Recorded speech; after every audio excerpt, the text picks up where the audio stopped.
प्रिय कविवर आरसी प्रसाद सिंह जी का एक कविता है, जिस कविता का नाम है जीवन की झरना। ये जो कविता है इसमें एक पंक्ति है, लाजवाब की पंक्ति है भाई जनाब।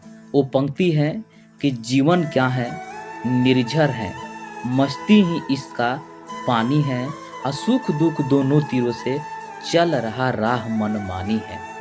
देखिए, प्रस्तुत पंक्तियां में कवि आरसी प्रसाद सिंह जी कहते हैं कि जिस प्रकार झरना या कोई भी नदी हो जहाँ से निकलती है और जहाँ पर जाकर समा जाती है, कहा जाता है कि नदियाँ नाम रूप और वैभव को छोड़कर समुद्र में समा जाती है।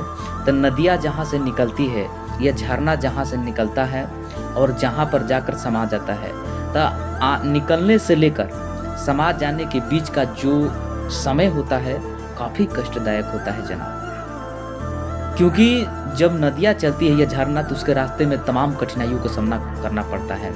ऐसा नहीं था या ऐसा नहीं होता है कि उसके रास्ते जो है सही पहले से बना है, नहीं, रास्ते में तमाम कठिनाइयाँ, पत्थर, चट्टान, बहुत कुछ आता है। सब कुछ सुख दुख सहते हुए भी नदियाँ क्या करती है, समुद्र में जाकर समा जाती है। उसी तरह इस धरती पर, इस जगत पर इंसान का जीवन होता है जनाब, कभी सुख कभी दुख। धरती पर कोई ऐसा इंसान नहीं है जो कह सकता है कि हम हमेशा सुखी रहते हैं या हमेशा दुखी रहते हैं। कहा जाता है कि सुख दुख का मेला ही जीवन का असली पहचान है। सुख दुखों का मेला ही असली जीवन है जनाब। तो इसीलिए कहा जाता है कि इंसान के जीवन में सुख और दुख हमेशा आते रहता है। अगर इंसान के जीवन में दुख नहीं आएगा तो इंसान परिपूर्ण कैसा होगा। इंसान के जीवन में कठिनाई आनी चाहिए, परिस्थितियाँ आनी चाहिए, ताकि परिस्थितियाँ जो होती है इंसान को पूर्ण बनाने वाली होती है।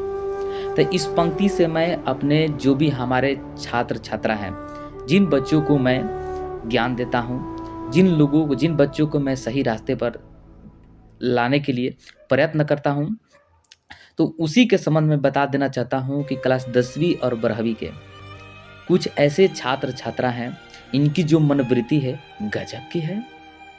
देखिए, ये जो छात्र छात्रा हैं पैसा जमा कर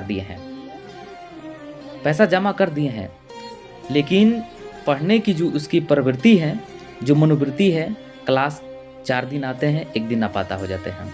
जब पढ़ाया जाता है, जब सुनाने का वक्त आता है, उस दिन नापाता हो जाते हैं। भाई आखिर तुम ये क्या कर रहे हो?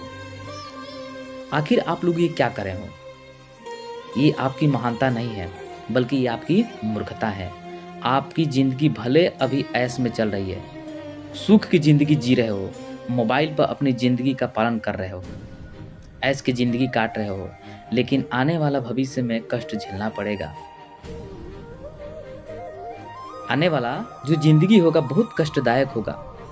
शायद आपको पता नहीं है कि जिन लोगों ने आपको 1-1 रुपया दिया है बटोर कर, दूसरा कोई कौन, आपके माता पिता, वो जानते होंगे कि 1-1 रुपया कहाँ आता है, कैसे आता है, किस परिस्थिति में आता है, कितना पसीना गंवाना पड़ता है, गिराना पड़ता है, दिन रात एक करना पड़ता है, तब जाके इंसान के जेब में 1 रुपया आता है। लेकिन आप लोग पैसा जमा करके सुनाने के वक्त, सुनाने के दिन नापाता रहते हैं। हो सकता है कि हमारी जो जज्बात है अभी खराब लगे, लेकिन जो भविष्य में आपके सामने जो परिस्थितियाँ आएगी तो बहुत पछतावा होगा भाई। इसलिए हम आप लोगों से यही विनती करता हूँ कि आप अभी से अपने सर पर जिम्मेदारी का गठरी बांध लीजिए।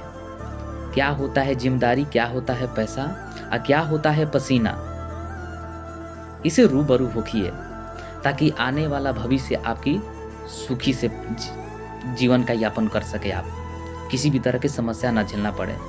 अगर आप अभी नहीं चेतते हैं तो आपको बहुत कष्ट हो सकता है। हम क्या कर सकते हैं?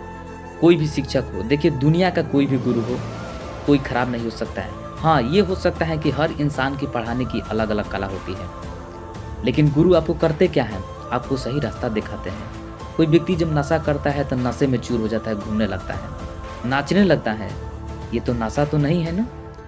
किसी भी गुरु में नहीं है आपको घोर को पिलाने की क्षमता। हम लोग आपको सिर्फ रास्ते दिखाते हैं और आपको उस रास्ते पर चलना है।